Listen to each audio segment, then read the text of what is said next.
Hello मेरे प्यारे साथियों, आप सभी का स्वागत है एटर्नल क्लासेस बाय मोहित गोस्वामी में। तो चीज़ों को समझेंगे आज। और जैसा कि आप सबको पता है, इस चैनल पर हिस्ट्री हो, पॉलिटी हो, रीजनिंग, मैथ्स, इंग्लिश, ये सभी चीज़ों के बारे में जितना मुझे नॉलेज है वो मैं देने की कोशिश करता हूँ, डिलीवर करने की कोशिश करता हूँ। तो आज का टॉपिक मैं रीजनिंग का लेके आया हूँ, जो कि ब्लड रिलेशन के ऊपर है।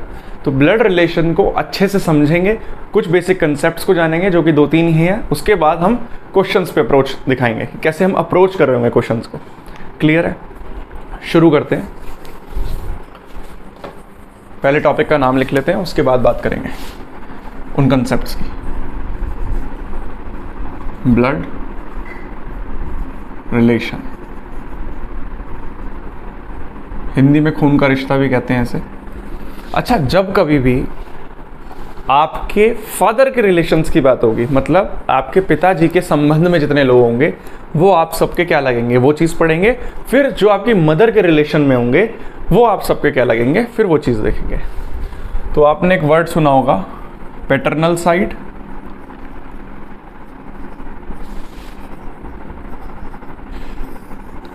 और दूसरा सुना होगा आपने मैटरनल। दूसरा होता है हमारा मैटरनल। तो पैटर्नल में आप ध्यान रखेंगे कि रिलेशन, जैसे वो पहला बोल देगा हमसे कि आपके फादर के फादर क्या लगे, आप बोलोगे सर मेरे पिताजी के पिता या मेरे फादर के फादर ग्रैंडफादर लगे, तो हम क्या लिखेंगे, ग्रैंडफादर। क्लियर है ये वाली बात? अब यही वो पूछेगा नेक्स्ट। ये वो बातें हैं जो आपको ध्यान में रखनी है, उसके बाद क्वेश्चंस पे चलेंगे। फादर्स मदर क्या लगी, मतलब पिताजी की माता। फादर की मदर आपकी क्या लगी, वो लगेंगे ग्रैंड मदर। Grand mother. ऐसे ही नेक्स्ट हो जाता है, फादर के ब्रदर क्या लगे आपके, इसको दादाजी कहते हैं, इसको दादी जी आपकी। फादर के ब्रदर जो कि आपके चाचा भी हो सकते हैं, ताऊ जी भी हो सकते हैं, तो उन सभी के लिए एक वर्ड यूज़ करा गया है, अंकल। क्या यूज़ करा गया है, अंकल। अच्छा, अब मेरे को एक बात बताओ, फादर के ब्रदर की वाइफ क्या लगी, मतलब आपकी चाची, ताई, जो भी आपको कहना है। फादर्स ब्रदर्स वाइफ, मतलब इन अंकल की, इस अंकल की वाइफ हमारी आंट बोलेंगे हम। क्या बोलेंगे हम, आंट बोलेंगे इन्हें। उम्मीद कर रहा हूँ ये चीज़ दिख रही होगी, मैं चेक कर लेता हूँ एक बार। हाँ, ये सभी चीज़ें आपको दिख रही हैं बहुत अच्छे से। चलिए, तो अब आपको पता लगा कि फादर के father grandfather, grandmother, uncle, aunt हमने ये पढ़ लिया। एक और चीज़ ध्यान रख लेंगे, फादर्स ब्रदर्स चिल्ड्रन आपके क्या लगेंगे, तो आप बोलोगे कज़न। इसमें एक सबसे गौर करने वाली बात या बहुत ज़्यादा नोटिस करने वाली बात यह है, जब कभी भी आपको कज़न लिख के बोलेगा क्वेश्चन में कि आपका कज़न की बात हो रही है, तो यहाँ पर वो आप बात समझ लेना, आपके रियल भाई बहन की बात नहीं हो रही है। रियल ब्रदर या रियल सिस्टर की बात नहीं हो रही है। इतनी बातों को ध्यान रखना। अगर आपके रियल ब्रदर की बात बोलेगा तो वो आपको लिखेगा कि आपका ब्रदर या आपकी सिस्टर इस लड़के की मदर है, कुछ भी ऐसा क्वेश्चन में बोल सकता है, तो वो मेंशन करेगा ब्रदर और सिस्टर वर्ड। ठीक है, यहां से आपको समझ लेना है ये रियल है। अदरवाइज कज़न लिखते ही आपको समझ लेना है ये चाचा के भी हो सकते हैं, मामा के भी हो सकते हैं, किसी के भी हो सकते हैं। इतनी बातों को नोट कर लेंगे, ध्यान रखेंगे। यहीं हो जाते हैं नेक्स्ट पॉइंट्स हमारे मैटरनल के। बेटा मैटरनल के, मैटरनल्स की बात करेंगे तो मदर की, मदर से माँ, माँ से मदर, और मैटरनल, पिता से पापा से पा, तो पैटर्नल। ऐसे याद रख सकते हैं। तो मदर्स फादर आपके क्या लगेंगे, जिनको हम नाना जी कहते हैं, तो मैटरनल इसके आगे लगा देंगे। यहाँ पे आप बोलोगे पैटर्नल ग्रैंडफादर क्यों नहीं लगाया। पैटर्नल साइड में आप पैटर्नल नहीं भी लिखोगे ना, वो अंडरस्टूड है चीज़ कि आप पैटर्नल की साइड की बात कर रहे हैं। मैटरनल में आप स्पेशली लगा के बताते हैं कि मैटरनल ग्रैंडफादर है, मतलब मेरे नाना जी हैं, तो मैटरनल ग्रैंडफादर। ठीक है, ऐसे ही मदर्स के या मदर के मदर क्या लगेंगे आपकी, मदर्स मदर, ये फर्स्ट एस है, ठीक है। वो लगेंगी नानी जी, मैटरनल, ग्रैंड मदर, मैटरनल बेटा ग्रैंड मदर। ऐसे ही मदर के भाई क्या लगेंगे आपके, मदर्स के ब्रदर, वो आपके लगेंगे मामा जी, जिनको आप अंकल ही बोलोगे। क्लियर है। और इन्हीं अंकल की वाइफ को क्या बोलोगे, यानी मदर के भाई की बीवी को, जो आपकी मामी लगेंगी, उनको आप आंट बोल रहे होंगे। क्या बोलोगे, आंट बेटा। और इनके बच्चों को कज़न बोलेंगे। मदर के ब्रदर की वाइफ या ब्रदर के बच्चों को कज़न बोलोगे।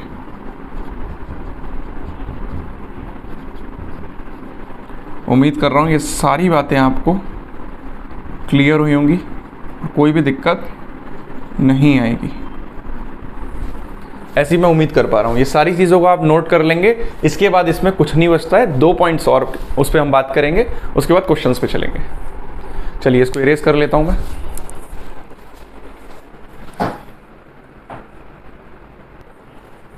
देखेंगे सभी लोग। इसमें एक और बात जो इंपॉर्टेंट ध्यान रखनी है, वो रखनी है आपको, रिलेशंस को डिनोट करने का एक चार्ट होता है, कैसे आप क्वेश्चंस को सॉल्व कर रहे होंगे। सबसे जो एजेड जनरेशन होती है वो सबसे ऊपर आएगी। आपके दादाजी की बात हो रही होगी, ठीक है, जिनके आगे आप ग्रैंड फादर्स या ग्रैंड मदर लग रहा होगा, वो सबसे ऊपर आ रही होगी जनरेशन, ठीक है। उसके नीचे कौन आएंगे, आपके पापा, फादर या मदर। ये जस्ट रफली समझना है। ये सेकंड जनरेशन हो गई हमारी, ठीक है। सेकंड जनरेशन मतलब जो न्यू जनरेशन की तरफ अगर हम देखें तो ये सबसे पुरानी जनरेशन, फिर नई वाली जनरेशन, फिर उससे नई वाली आप हो जाएंगे, इन्हीं के सन या डॉटर। क्लियर है। तो कुछ इस तरीके से आपको ध्यान रखना है कि चार्ट ये ऐसे बन रहा होगा कि सन के फादर की बात हो रही होगी तो हम ऊपर ऐसे करके डिनोट करेंगे, फिर फादर के ग्रैंडफादर मतलब फादर के फादर की बात हो रही होगी या मदर की, तो ऐसे करेंगे। क्लियर है। या इसके सास ससुर की बात हो रही होगी, फादर इन लॉ और मदर इन लॉ की, तो भी हम ऊपर को डिनोट करेंगे। मतलब जो हमसे बड़े हैं या जिस भी केस में हम हमसे बड़ों की बात करेंगे तो हम ऊपर चलते चले जाएंगे। क्लियर है। इतनी बातों को नोट कर लेंगे और इतनी बातों से बस ये समझेंगे कि अंडरस्टैंड करना है कि आप चीज़ें कैसे लिख रहे होंगे। अब एक बात ध्यान देंगे, हम डिनोट कैसे करते हैं मैन और वुमेन को। देखो मेरा तो यही केस है, मैं मैन को और वुमेन को कैसे डिनोट करता हूँ। कुछ लोग इसे प्लस से करते हैं और कुछ लोग इसे माइनस से करते हैं, और आप में से भी बहुत लोग इसे इससे डिनोट करते होंगे। मेरे को कोई दिक्कत नहीं है इससे, लेकिन मैं इसको मैन को स्क्वायर से करता हूँ और वुमेन को सर्कल से करता हूँ। मुझे ये इजी लगता है। क्लियर है। कोई प्लस माइनस का खेल ही नहीं है। मैं इससे डिनोट करता हूँ मैन को और इससे वुमेन को। अब अगर ये मैन और वुमेन दोनों हस्बैंड वाइफ हैं, क्या हैं दोनों, हस्बैंड वाइफ हैं, तो बेटा मैन को मैंने बताया स्क्वायर से डिनोट करना है, वुमेन को मैंने बताया सर्कल से। तो आपको कैसे पता लगेगा ये दोनों हस्बैंड वाइफ हैं? अगर आप ब्लड रिलेशन का चार्ट बना रहे होंगे तो आप ये एरो दोनों तरफ से बंद कर देंगे। ये डिनोट हो गया है कि ये दोनों पर्सन हस्बैंड वाइफ हैं। क्या है, हस्बैंड वाइफ। यही ये दोनों ब्रदर और सिस्टर होते तो आप कहते ये ब्रदर होगा तो स्क्वायर होगा, ये सिस्टर होगा। तो इसमें कोई एरो बंद नहीं करोगे, सिर्फ लाइन खींच के समझ जाओगे इसका मतलब ब्रदर एंड सिस्टर है। इतनी बातें क्लियर हो पा रही होंगी आप सभी को, ऐसी मैं उम्मीद कर पा रहा हूँ। इसके बाद कुछ नहीं बचता है। अब क्वेश्चंस पे आते हैं फटाफट से और चीज़ों को समझते हैं। इन लॉज आप समझते ही होंगे, ठीक है। जो भी आपके पार्टनर के घर वाले हैं वो इन लॉज हैं आपके लिए, और उस पार्टनर के लिए हमारे घर वाले इन लॉज हैं। ऐसे चीज़ों को ध्यान रखना है। चलिए क्वेश्चन स्क्रीन पे आ जाएगा आपकी, एक भी मिनट वेस्ट नहीं होगा, फिर उस क्वेश्चन को देखेंगे।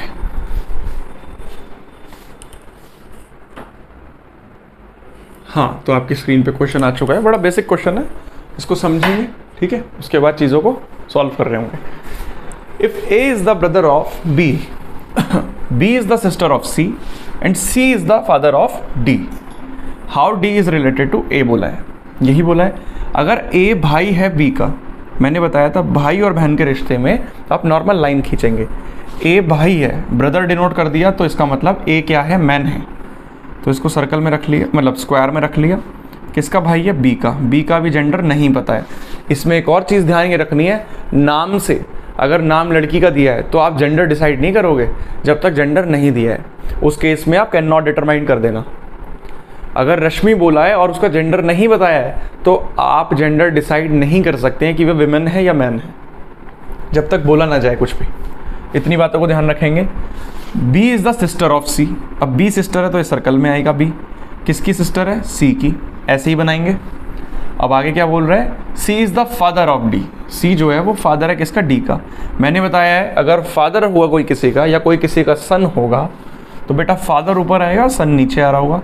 तो फादर है तो पहले स्क्वायर में, क्योंकि फादर एक मैन होता है, किसका फादर है, D का, ऐसे डिनोट कर देंगे। क्लियर है। How D is related to A, D A का क्या लगेगा, आप देख रहे हो ये कहीं ना कहीं ये तीनों आपस में भाई बहन है, भाई बहन है, और भाई का लड़का क्या लगता है, भाई का लड़का क्या लगता है, एक वर्ड सुना होगा आपने, नेफ्यू और नीस, भतीजा या भांजा इसमें हो जाएगा, भतीजी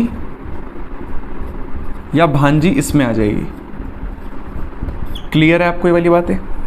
तो बेटा ये तो भतीजा ही लगा, ये तो भतीजा ही लगा, तो यहाँ पे क्या आएगा, नेफ्यू इसका करेक्ट आंसर हो जाएगा, नेफ्यू इसका करेक्ट आंसर हो जाएगा। उम्मीद कर रहा हूँ आपको कंसेप्ट बिल्कुल क्लियर हुए होंगे। एक क्वेश्चन और देखते हैं, थोड़ा अलग वैरायटी का है, फिर ब्लड रिलेशन आपकी लगभग जो कंसेप्चुअल क्लास है वो यही है, कंसेप्चुअल क्लास, वो आपका क्लियर हो जाएगा कंसेप्ट। तो दूसरे क्वेश्चन पे आते हैं फटाफट से, बिना टाइम वेस्ट करे। चलिए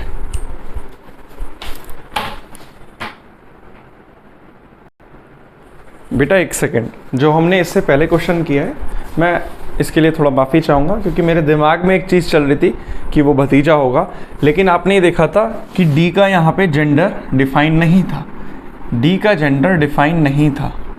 अगर डी होता है एक आदमी, ये एक लड़का, तो ये होता नेफ्यू, जेंडर नहीं पता था ना, तो ये नेफ्यू होता अगर ये लड़का होता, और यही डी अगर लड़की होता तो ये होते नीस। क्लियर है इतनी बातें।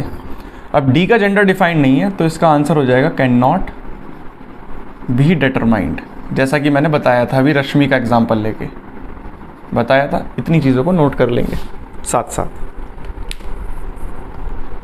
चलिए, वो मैं नेफ्यू और नीस समझा रहा था आपको, तो मेरे ध्यान में नहीं आई ये चीज़, लेकिन मैंने अब समझा दिया आपको।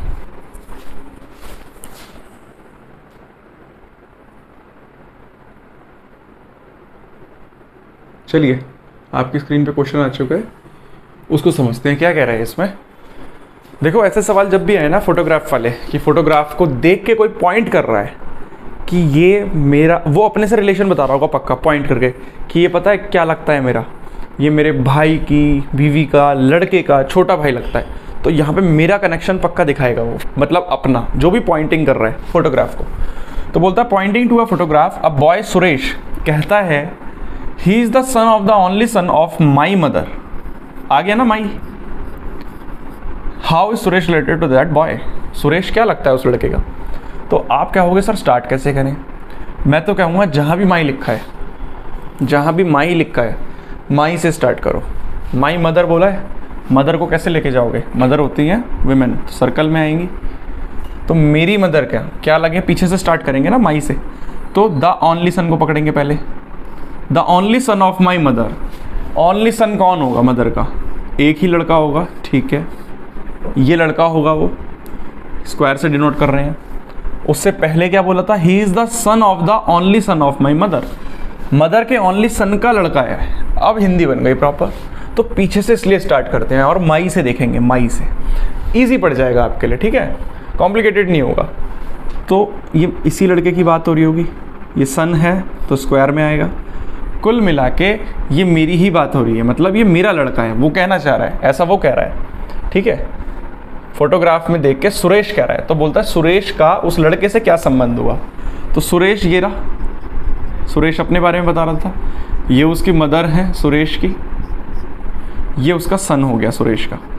तो अगर ये सन है और यही लड़के के कनेक्शन पूछ रहा है, वो इसी बॉय के बारे में बता रहा था, तो बेटा ये तो फादर हो गया सुरेश उसका। तो ऑप्शन नंबर डी आपका करेक्ट आंसर हो जाएगा। ना ही वो ब्रदर होगा, ना ही अंकल, ना ही कज़न, और आपका फादर होगा वो कौन, सुरेश, इस बॉय का, और वो बॉय ये है। इतने इजी क्वेश्चंस हैं, बस अप्रोच आपके पास बढ़िया होनी चाहिए। तो उम्मीद करता हूँ आज का जो सेशन रहा होगा वो बहुत अच्छा लगा होगा आपको देखने के बाद। तो अगर अच्छा लगे तो उसको शेयर करें और जितना सब्सक्राइब हो सके उतना सब्सक्राइब करें। थैंक यू वेरी मच, अपना ध्यान रखें। Thank you.